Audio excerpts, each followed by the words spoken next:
He didn't mean to kiss her. In fact, he thought he was saving her life.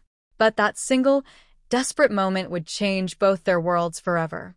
Because that night, the billionaire heiress everyone envied nearly died in his arms. Rain hammered the city's streets like 1,000 small drums, blurring lights into streams of gold and red. Ryan Carter, a 35-year-old single father and part-time driver, gripped the steering wheel of his old black sedan as the wipers struggled against the storm. He wasn't supposed to be working tonight. His daughter, Mia, was sick with a fever, but medical bills didn't pay themselves. The extra shifts were all he could do to keep her in school, to give her the life his late wife had dreamed of before cancer stole her away. So when a high-paying last-minute client pinged him through the driving app, urgent pickup, downtown, high priority, he didn't hesitate.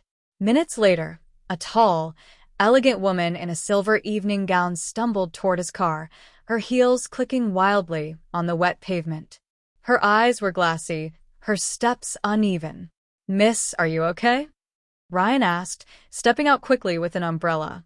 The woman turned, blinking. Her lips parted as if to answer. But before she could, her knees buckled. He caught her just before she hit the ground. Her pulse was racing far too fast. Her breath came shallow, panicked. "Ma'am, can you hear me?" No response. Her pupils were dilating. Something was wrong. Terribly wrong. He gently laid her in the back seat, grabbed his phone, and dialed emergency. But before he could finish, her eyes fluttered open, and she gasped, clutching her throat. She couldn't breathe. Ryan's heart pounded. His late wife had been a nurse. He remembered what she'd taught him for emergencies like this. Without thinking, he checked her airway, tilted her head, and when nothing worked, he did the unthinkable. He pressed his lips to hers, giving her air, fighting for her life with everything he had. Seconds felt like hours, until finally, she coughed violently, air rushing back into her lungs. Her eyes flew open, terrified but alive.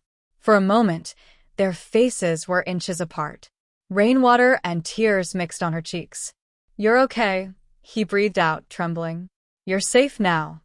She looked at him, really looked, as if trying to remember his face, his voice, the life that had just saved hers. An ambulance arrived soon after.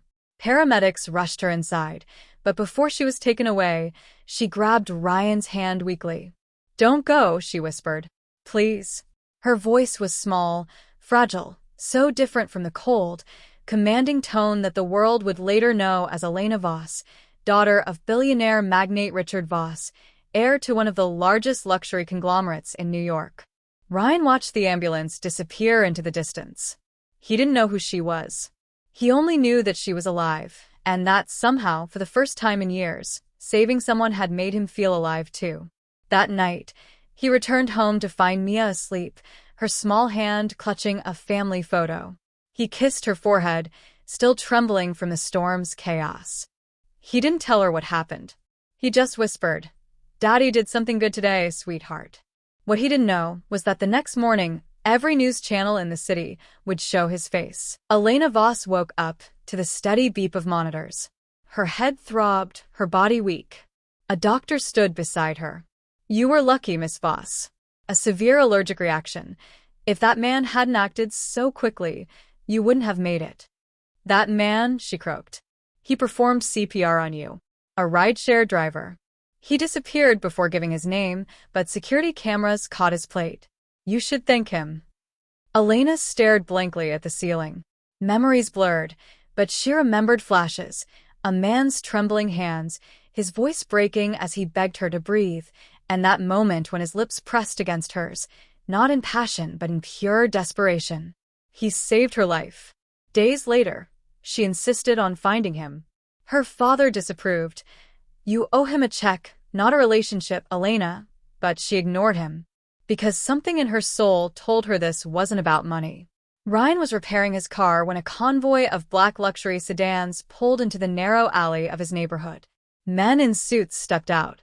And then her, Elena. In person, she looked even more radiant, her hair tied up, her eyes bright but uncertain. He dropped his wrench. "Miss Voss." She smiled softly. So you do know who I am? He rubbed the back of his neck. I figured it out after your face was all over the news. They said a mysterious driver saved the Voss heiress. Guess that was me. She took a step closer. You didn't just save me. You brought me back to life. He looked away, embarrassed. Anyone would have done the same.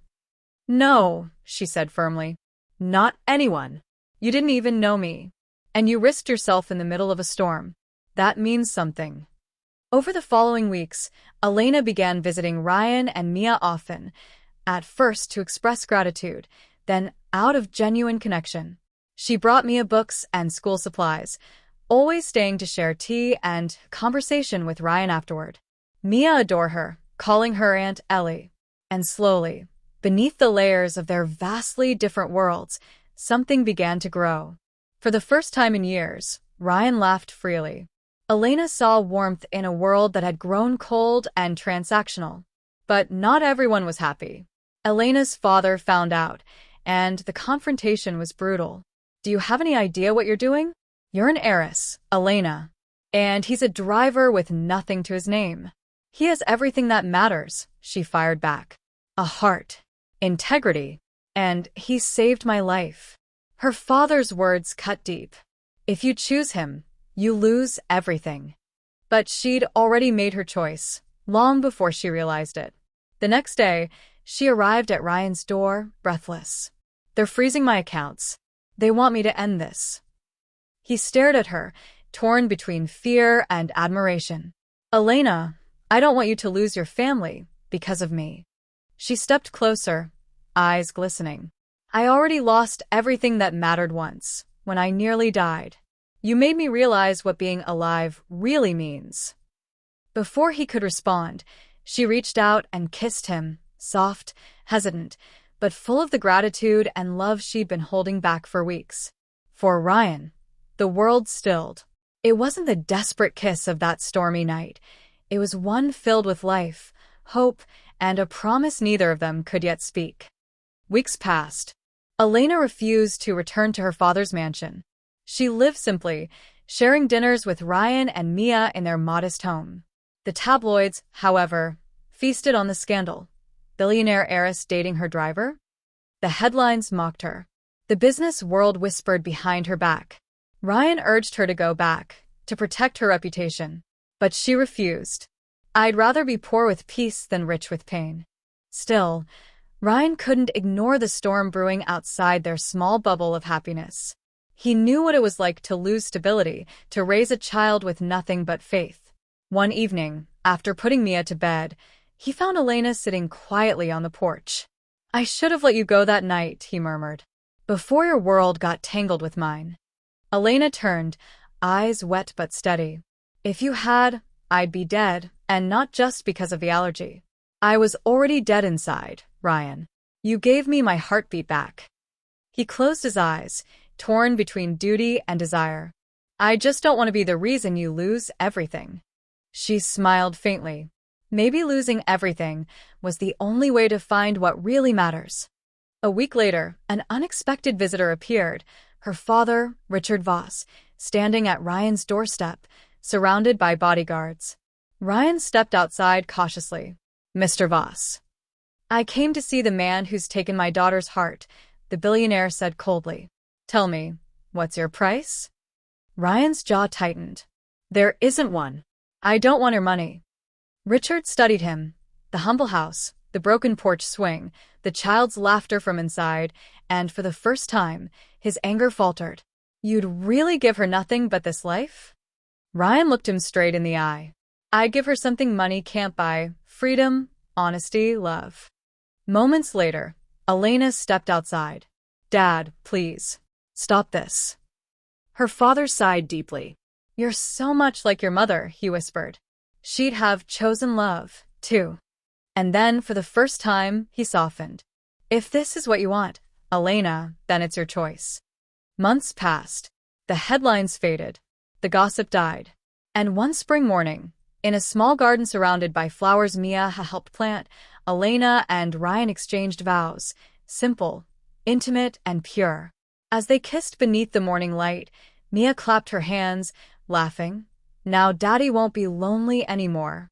Elena knelt down, hugging the little girl tight. No, sweetheart. None of us will. Because sometimes love isn't about status or wealth. It's about the moment someone risks everything for a stranger and ends up saving both their hearts in the process. Yellow Heart Call TO Action. Faceless channel ending. If this story touched your heart, share it. Because kindness can appear when we least expect it, and sometimes one act of courage becomes the beginning of forever. Backhand index pointing right. Subscribe for more stories that remind us. Even in a cruel world, love born of compassion still changes everything.